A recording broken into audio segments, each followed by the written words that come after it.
안녕하세요. 토요 미스테리 디바제식합니다.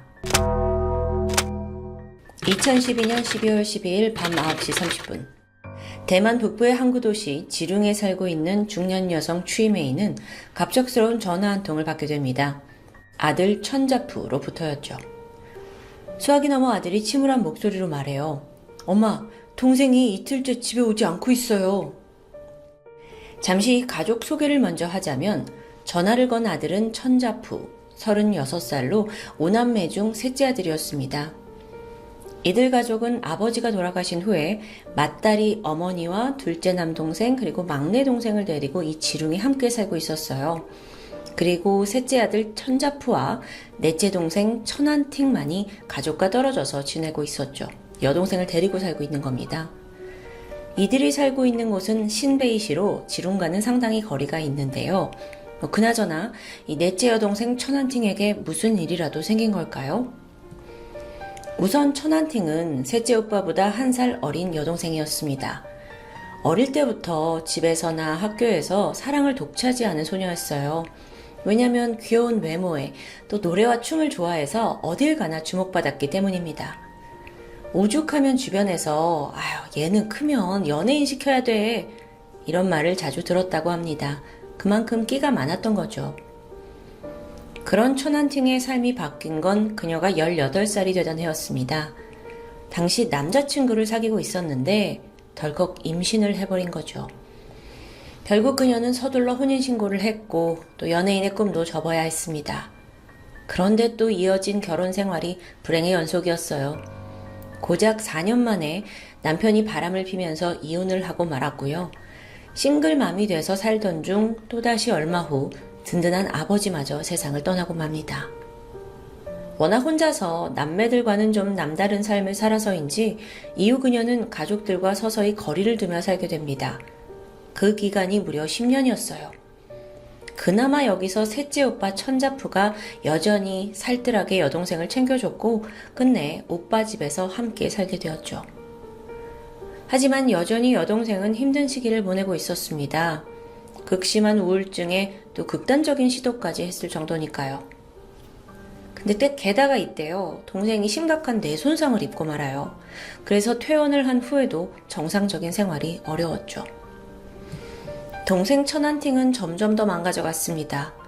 담배와 마약에 중독되었고 도저히 일상생활을 할 수 없는 상황이에요. 오빠 천자푸도 수입이 넉넉지 못해서 그녀를 경제적으로 도와주긴 어려웠고요.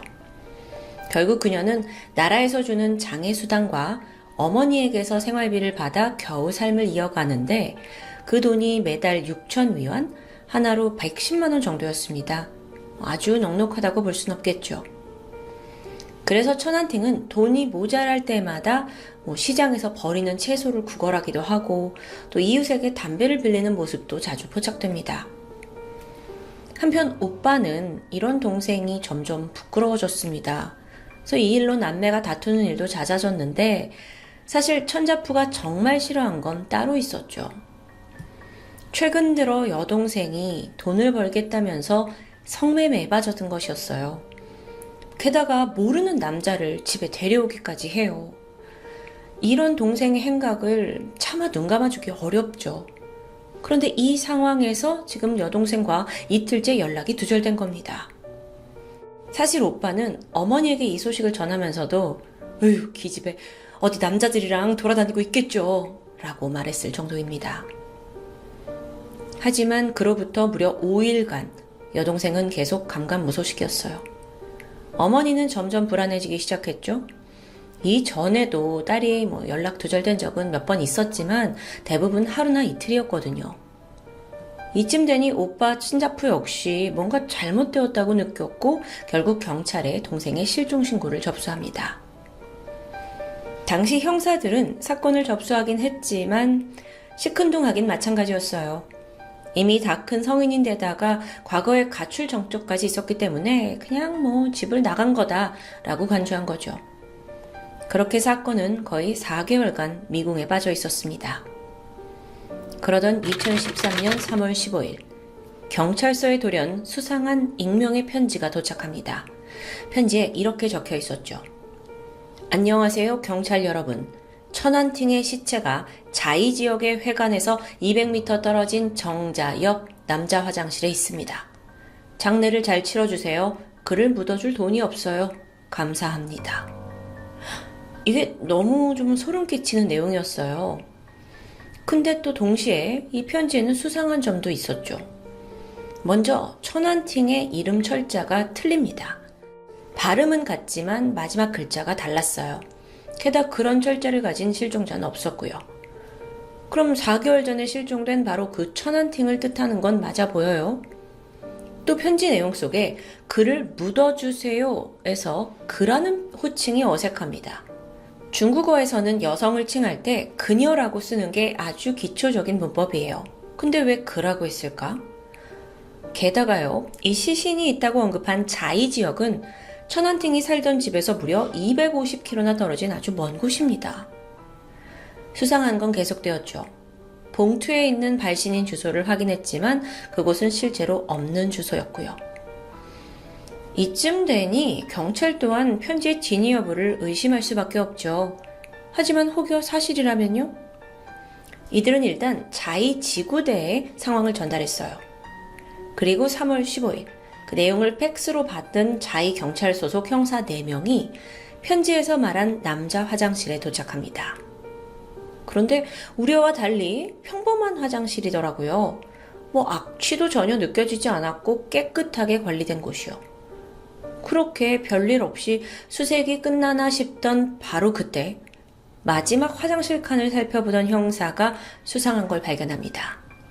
변기 물탱크 위에 올려진 검은색의 대형 가방. 조심스레 가방을 열어봤더니 그 안에 다시 흰색 가방이 들어있어요. 그리고 그걸 다시 열었더니 비닐에 쌓인 둥근 물체가 보입니다.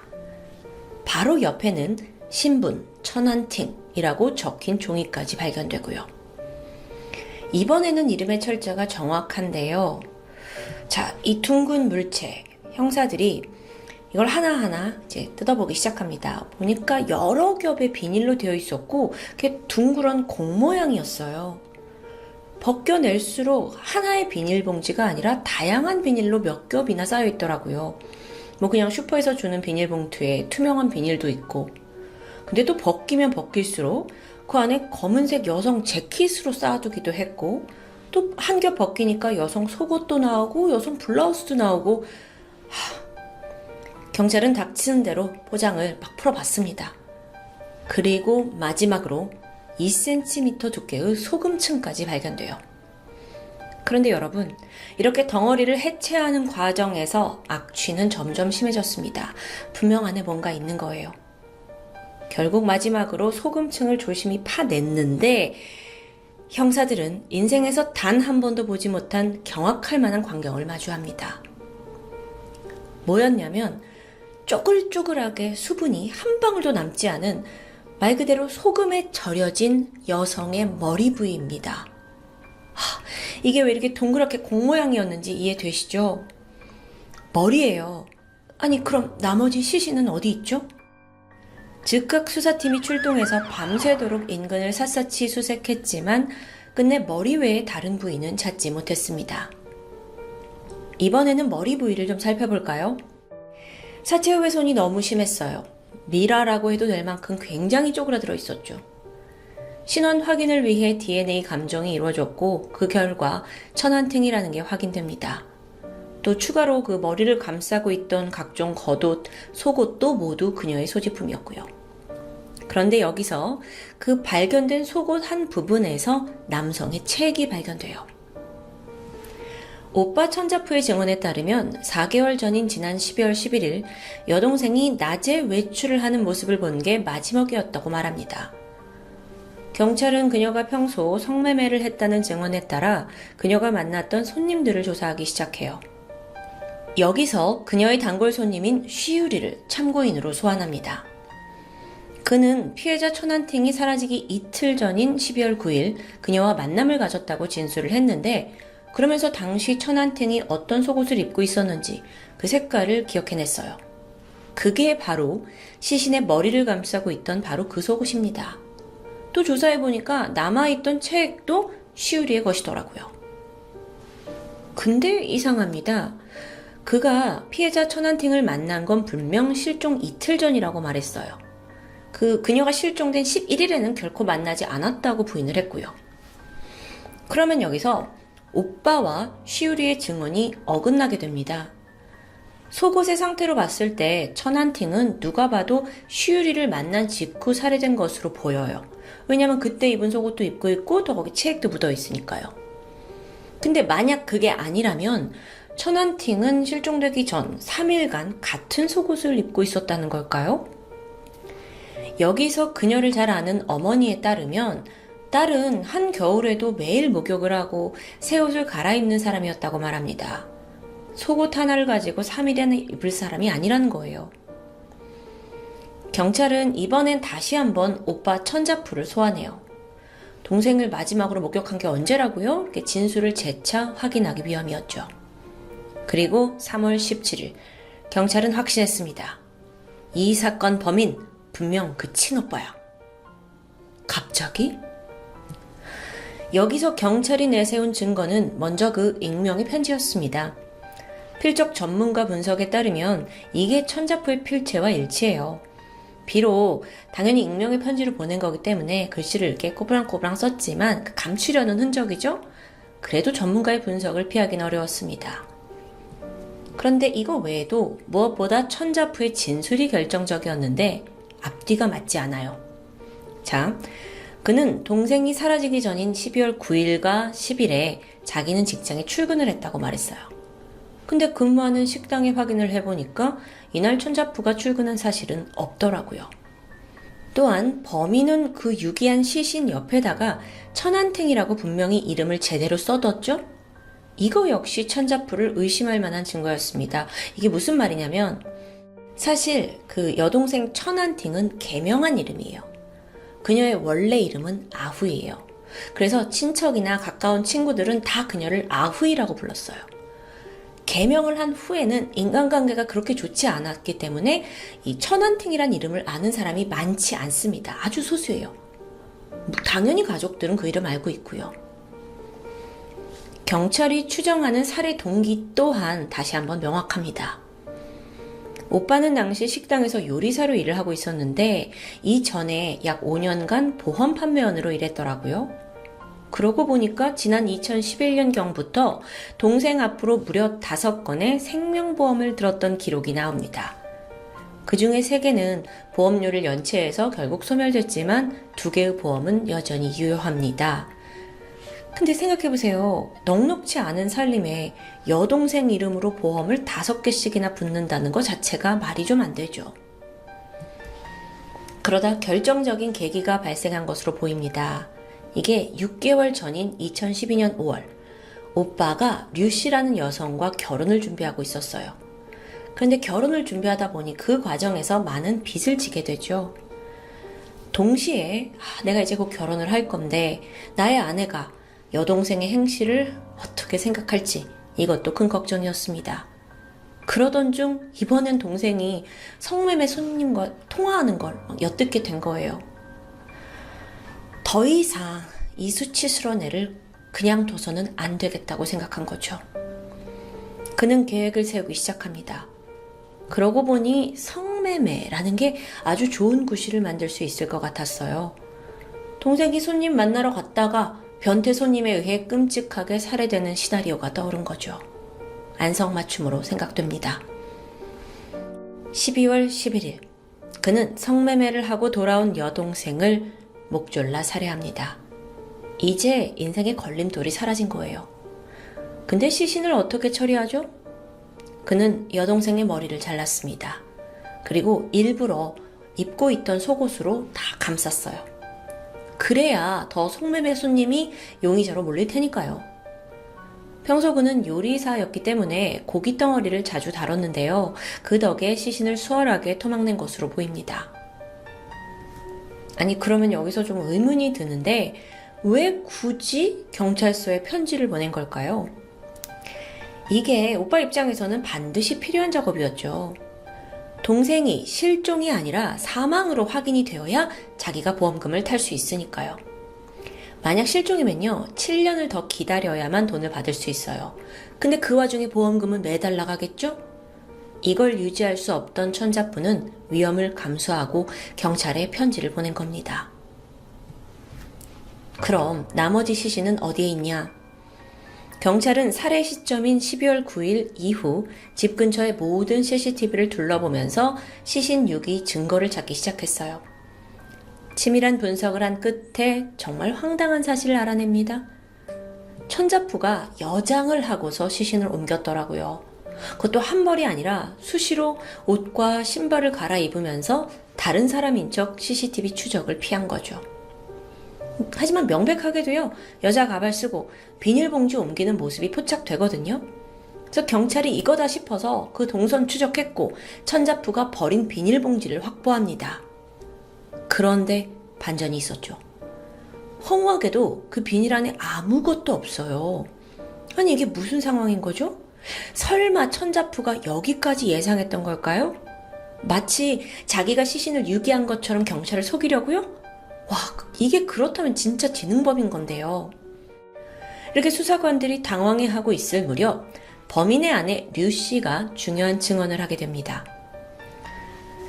일단 여동생이 실종된 직후 결혼 준비를 하던 류 씨가 아예 천자푸의 집에 들어와서 함께 살게 돼요. 여동생이 이제 없으니까. 근데 이상하게도 남자친구가 냉동실만큼은 절대 손을 대지 말라고 했다는 거예요. 뭐 그러려니 했죠. 근데 2주 정도가 지났을 무렵부터 집에서 점점 막 썩은 냄새가 진동을 합니다. 악취가 어디서 나오는지 알 수 없었고요. 그러던 어느 날 류 씨가 집에 와보니까 다용도실에 웬 중형 고기 분쇄기가 떡하니 놓여져 있는 거예요. 그래서 이게 뭐냐라고 하니까 천자푸가 그거 식당에서 안 쓰는 물건인데 내가 중고로 팔려고 가져왔어 라고 말합니다. 이와 동시에 또 다른 증언도 있었습니다. 그 천자푸가 살던 아파트 아래층에 살던 주민이 12월 말쯤인가 그때부터 윗집에서 기계 소리가 심하게 났다고 말해요. 게다가 어느 날 자기네 집 화장실에 갔는데 바닥에 2-3cm 정도 오수가 고여 있더라고요. 게다가 심지어 그 오수 안에는 손톱만한 고기 찌꺼기 조각이 둥둥 떠다녔고요. 그러니까 이런 게 배수구에서 계속 흘러나오면서 비린내를 심하게 풍겼다고 하는데요. 이거 정말 확실한 증언이었죠.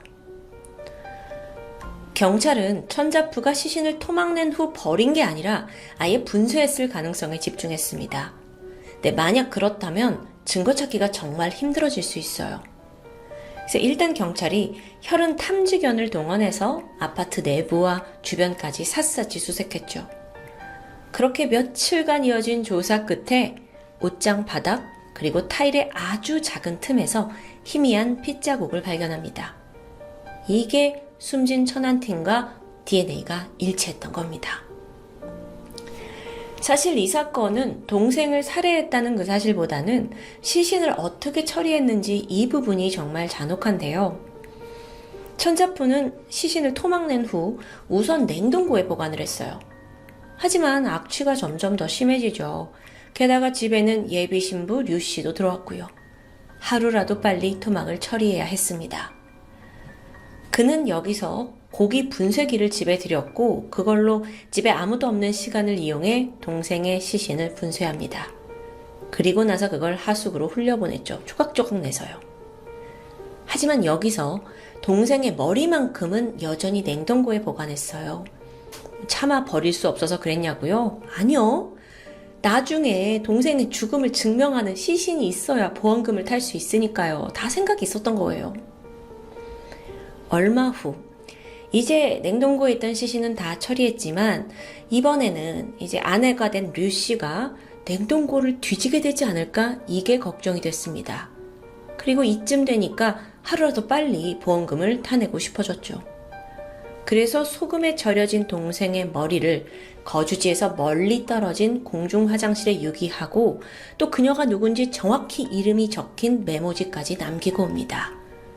그렇게 천자푸는 자기가 완전 범죄에 성공했다고 생각한 거죠. 2014년 6월 30일 대만 법원은 살인, 사기, 시신 유기 혐의로 천자푸에게 유죄를 선고했습니다. 사실 형량이 생각보다 좀 적게 나왔는데요. 살해 방식이 워낙 잔혹해서 당연히 사형이 내려질 거라고 예상을 했지만 법원은 그에게 무기징역을 선고합니다. 그 이유는 전과가 없고 또 그동안 어머니에게 효도했다라는 이유에서였습니다. 또 아무래도 여러분, 대만은 중국이랑은 형량에 있어 정서적으로 다를 수 있죠. 형은 그렇게 확정됩니다. 그런데 여기에 엄청난 반전이 남아 있어요. 살인사건이 밝혀진 후 천자푸의 악마 같은 행각이 양파 가듯 폭로되기 시작한 거죠. 그 중에 가장 충격적인 건 동생이 앞서 술과 마약에 중독된 상태라고 했잖아요. 그런데 그 장본인, 그러니까 동생에게 마약을 건넨 사람이 오빠 천자푸라는 게 밝혀져요.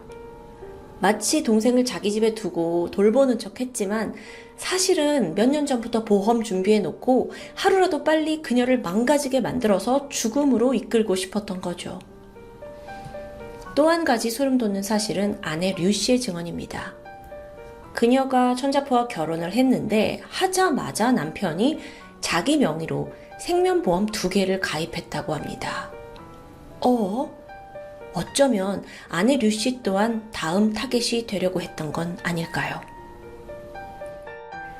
한편 천안팅의 시신이 발견된 그 남자 화장실은요, 사건 이후에 대만의 심령 스팟이 돼서 꽤 몸살을 앓기도 했습니다. 사람들이 막 방문하고 그곳에서 영상 찍고, 근데 또 여기서 찍어 올린 영상에서 어떤 희미한 목소리가 녹음이 되어 있더라고요. 그 소리를 좀 해석해보면 마치 아파, 만지지 마 라고 말하는 여성의 흐느낌이라고 주장합니다. 물론 진위 여부는 알 수 없어요. 하지만 친오빠에게 노예처럼 이용당하다가 처참하게 살해를 당한 동생의 원한이 여전히 그곳을 떠돌고 있을지도 모르겠습니다. 현재 해당 화장실은 철거된 상태입니다. 지금까지 토요미스테리 디바제시카였습니다. 안녕하세요. 토요미스테리 디바제시카입니다. 이곳은 일본 도쿄에 있는 한 평범한 가정집이에요. 이 집에는 아주 유복하고 화목한 두 부모와 그리고 3 자녀가 살고 있었죠. 부모와 할머니, 할아버지까지 다 치과의사였던 집안이었고요. 제일 첫째 형 장남인 이 사람도 치의대에 재학 중이었어요. 그러니까 엘리트 치과의사 집안이란 얘기죠. 게다가 둘째 아들 21살의 차남 무토유키도 치과의사의 꿈을 이루기 위해 삼수를 하고 있었고요. 막내딸이 있었는데요. 무토 아즈미. 그녀는 둘째 오빠와는 1살 차이로 20살의 아주 어여쁜 대학생이었는데 외모가 워낙 예뻤던 탓에 여러 가지 모델 활동을 하던 그런 친구였다고 해요. 이 집은 누구나 부러워하는 그런 화목한 분위기를 가지고 있었어요. 둘째 아들 유키가 연말이 돼서 2006년 12월 30일 새해를 맞이하기 직전에 이제 공부를 더욱더 제대로 하기 위해서 합숙학원에 들어가려고 했었죠. 근데 어머니와 큰형은 아무래도 새해가 다가오니까 외갓집에 가서 같이 시간을 보내려고 이미 후쿠시마 현으로 떠난 상태였고요. 아버지는 마침 외출 중이었어요. 여동생 이즈미도 그날 집에 함께 있었는데요. 그녀는 사실 나중에 아버지가 외출 갔다 돌아오시면 같이 후쿠시마로 떠나서 가족끼리 좋은 시간을 보내려고 약속한 상황이었고요. 2006년 12월 30일 이날은 다른 가족들 없이 이 둘만 남겨진 상황이었습니다. 둘째 아들 유키와 막내딸 아즈미의 대화가 오고 갑니다. 오빠는 공부를 안 해서 성적이 나쁜 줄 아는데 사실 모르지. 나는 꿈이 있는데 오빠는 꿈이 없잖아. 그러니까 공부를 못하는 거지. 이렇게 아즈미가 웃으면서 오빠 유키를 놀리는 말을 합니다. 사실 연년생 남매 간에 이렇게 놀리면서 말장난하고 서로 한 대 치기도 하고 하는 건 충분히 있을 수 있는 일이에요. 하지만 이 말에 유키가 잠시 이성을 잃게 됩니다. 그는 집에 있는 목검, 나무로 만든 칼 모양의 그 자루를 가지고 오더니 동생의 머리를 내려치게 되죠. 이윽고 놀란 아즈미가 바닥에 쓰러졌고 쓰러져 있는 아이의 목을 조르기 시작합니다. 동생이 정신을 잃게 돼요. 쓰러져 있는 아이를 끌고 욕실로 갑니다. 그리고 물을 받아서 그곳에 빠뜨리게 되죠. 기절해 있었어요. 하지만 이내 정신을 차리게 됩니다. 하지만 유키는 물이 채워진 욕조에 머리를 억지로 밀어넣었고 결국엔 목졸라 살해하게 됩니다. 정말 순식간에 벌어진 일이었어요. 죽은 이즈미를 물끄러미 바라보는 유키. 하지만 그것도 잠시였어요. 그의 손은 바빠집니다. 시신이 된 아즈미의 옷을 벗겼죠. 그리고 머리, 모발, 양쪽 팔과 다리, 흉부, 하복부를 칼로 자르기 시작합니다. 관절 부분을 중심으로 절단했어요. 집에 있던 부엌칼과 톱으로 시신을 15토막을 내기 시작한 거죠. 그리고 그걸 쓰레기 봉투 4개에 나눠 담습니다. 봉투를 2중, 3중으로 포장해서 집 3층에 있는 자신의 방 장롱에 3개를 넣어놓고요. 캐비넷에 1개 나눠 숨겨뒀어요. 유키의 모습은 침착했어요. 어떠한 감정 동요도 일어나지 않았죠. 그는 차분히 시체를 처리하고 비닐에 깔끔하게 나눠 담았습니다. 범행에 사용했던 칼이나 톱 같은 것도 세제로 깨끗하게 닦아냈고요. 자신의 옷에 피가 묻어있네요. 세탁기에 넣고 다시 하얗게 빨아냈죠. 다시 집에는 정막이 흐릅니다. 가족이 집을 비운 단 8시간의 시간 동안 이 모든 일이 벌어졌어요. 다음날 오후 아빠가 돌아왔어요. 이날은 유키가 합숙학원에 들어가기로 한 날이죠. 아빠가 물어요. 아즈미 어디 갔니? 그랬지만 유키의 대답은 몰라, 나갔나 보지. 아빠, 근데 내 친구가 준 관상용 상어가 있거든? 그거 내가 내 방에 뒀는데 죽었어.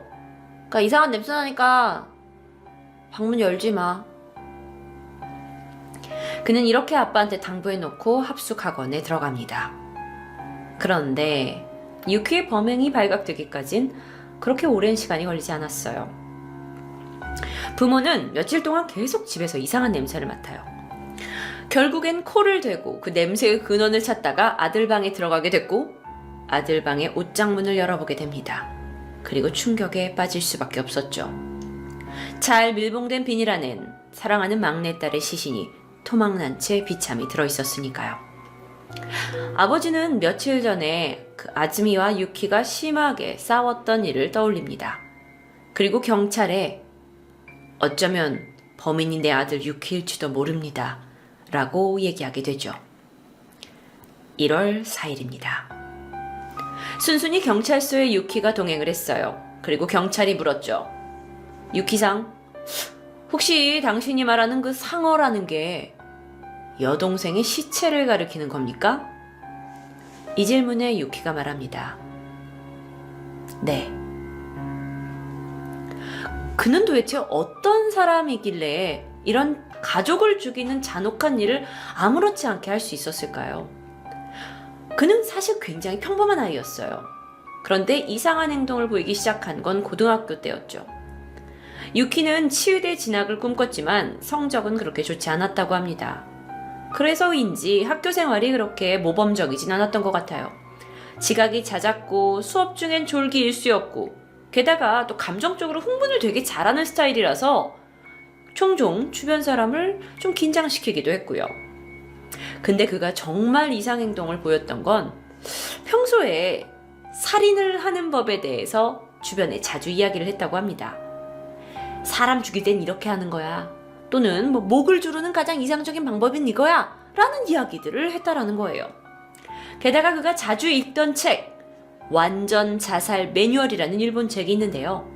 이 책은 1993년에 나온 책인데 100만 부 이상 팔린 베스트셀러라고 해요. 그는 이 책을 아주 좋아했다고 합니다. 이 책 안에는 자살 방법을 다룬 여러 가지 방법론이 들어있었어요. 그러면 여동생과의 관계는 어땠을까요? 사실 두 사람의 관계는 그렇게 좋지 않았던 것으로 보여요. 유키는 형과 함께 어렸을 때부터 여동생을 유치원 때부터 괴롭혀왔다고 알려집니다. 그들이 생각했을 땐 막내가 부모님의 사랑을 다 독차지하고 있다고 생각했던 것 같아요. 이와 관련해서 유키는 친구한테 이렇게 얘기를 했대요. 나는 동생하고 별로 사이가 좋지 않아. 우린 연년생인데 대화도 잘 안 통하고 하고 말했던 적이 있다고 합니다. 전문가들이 분석을 했어요. 시신을 토막낸 것, 그게 왜였을까? 근데 그가 물었습니다. 경찰에서 왜 당신은 이렇게 동생의 시신을 토막냈습니까? 했더니 그가 뭐라고 얘기했냐면 버리기 쉽잖아요 라고 얘기했다고 해요. 글쎄요, 그게 그렇게 쉽게 나올 수 있는 답일까요? 그래서 전문가들은 그의 어떤 심리적인 상태에 대해서 많이 연구를 했다고 해요. 경찰 조사에서 유키는 나는 충동적으로 저지른 범행이다 라고 얘기했고 언론에도 그렇게 보도가 됐어요. 하지만 이게 사실 좀 이상하잖아요. 그쵸? 살해 방법도 너무나 치밀했고요. 그래서 전문가들이 생각했을 때 어쩌면 이 열등감이 크게 작용했을 것으로 생각을 하고 있어요. 그러니까 자기 집안이 굉장히 엘리트 집안인데 비해서 자신이 지금 그 가족의 기대치를 제대로 미치지 못하고 있다라는 생각, 그리고 또 한 가지는 또 이미 대학생이 된 여동생이 자기를 우습게 여기다 보니까 분을 못 참고 흉기를 휘둘렀다는 거죠. 그런데 이게 다가 아닙니다. 더욱더 충격적인 건 여동생의 토막난 시신에서 가슴과 하복부가 사라졌다는 거예요.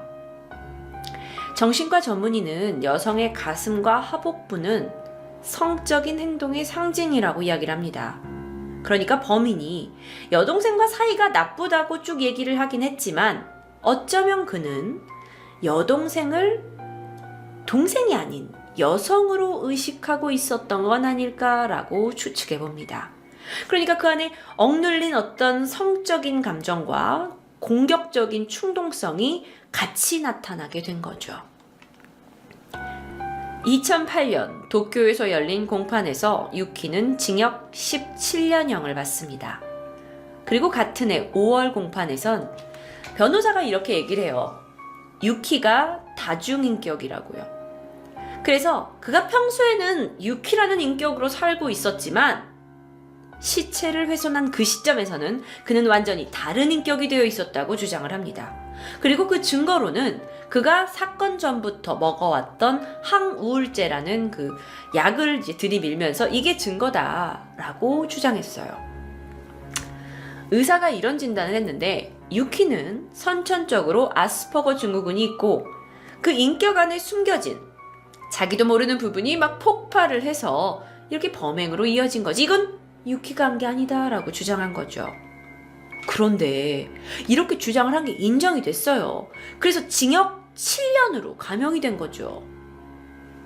하지만 2009년 2심에서 피고의 다중인격이 부정되고 이 시체를 훼손한 것에 대한 책임이 물어져서 징역 12년형이 확정되었습니다. 전 이 사건을 조사하다가 문득 이런 생각이 들었어요. 막내딸을 죽인 둘째 아들. 과연 부모는 어떻게 받아들일 수 있을까요? 내가 그렇게 애지중지 아끼던 막내딸을 죽인 원수지만 또 다른 내 자식이거든요. 이 집엔 더 이상 예전처럼 평범하고 화목하게 지내는 모습을 기대할 수 없을지도 모릅니다. 토요 미스테리 다음 편은 여기 영상을 클릭해주세요.